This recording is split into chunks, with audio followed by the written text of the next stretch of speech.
ನಮಸ್ತೆ ಕರುನಾಡು, ನಾನು ನಿಮ್ಮ ಭರತ್ ಕೃಷ್ಣ. ಭಾರತದ ಈ 5 ಕ್ಷೇತ್ರಗಳಲ್ಲಿ ರಾಮನವಮಿ ವಿಶೇಷವಾಗಿರುತ್ತದೆ.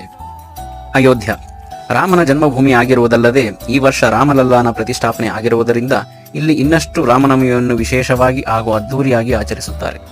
ಸೀತಾಮಾರ್ಹಿ ಇದು ಸೀತಾಮಾತೆಯ ಜನ್ಮಸ್ಥಳವಾಗಿದ್ದು ಇಲ್ಲೂ ಕೂಡ ರಾಮನವಮಿಯನ್ನು ಬಹಳ ವಿಶೇಷವಾಗಿ ಹಾಗೂ ಅದ್ದೂರಿಯಾಗಿ ಆಚರಿಸುತ್ತಾರೆ. ಭದ್ರಾಚಲಂ ಈ ಸ್ಥಳವನ್ನು ದಕ್ಷಿಣದ ಅಯೋಧ್ಯೆ ಎಂದು ಕರೆಯುತ್ತಾರೆ. ಇಲ್ಲೂ ಕೂಡ ರಾಮನವಮಿಯನ್ನು ಬಹಳ ವಿಶೇಷವಾಗಿ ಹಾಗೂ ಅದ್ದೂರಿಯಾಗಿ ಆಚರಿಸುತ್ತಾರೆ.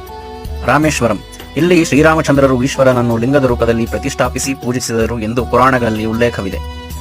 ಒಂಟಿಮಿಟ್ಟ ಕೋದಂಡರಾಮಸ್ವಾಮಿ ದೇವಸ್ಥಾನ ಇದನ್ನು ಇಬ್ಬರು ಕಳ್ಳರು ರಾಮನ ಭಕ್ತಿಯಿಂದ ಪರಿವರ್ತಿತರಾಗಿ ಇಲ್ಲಿ 16ನೇ ಶತಮಾನದಲ್ಲಿ ಈ ದೇವಸ್ಥಾನವನ್ನು ನಿರ್ಮಾಣ ಮಾಡುತ್ತಾರೆ ಹಾಗೂ ಅಲ್ಲಿಯೇ ಅವರು ಕೂಡ ಶಿಲೆಯಾಗುತ್ತಾರೆ ಎಂದು ಅಲ್ಲಿನ ಸ್ಥಳ ಪುರಾಣ ತಿಳಿಸುತ್ತದೆ. ಈ ವಿಡಿಯೋ ನಿಮಗೆ ಇಷ್ಟ ಆಗಿದ್ರೆ ಲೈಕ್ ಮಾಡಿ, ಶೇರ್ ಮಾಡಿ, ಹಾಗೆ ಜೈ ಶ್ರೀರಾಮ್ ಎಂದು ಕಮೆಂಟ್ ಮಾಡಿ. ಹಾಗೆಯೇ ಇನ್ಸ್ಟಾಗ್ರಾಮ್ ಅಲ್ಲಿ, ಫೇಸ್ಬುಕ್ ಅಲ್ಲಿ ನನ್ನ ಫಾಲೋ ಮಾಡಿ. ಯೂಟ್ಯೂಬ್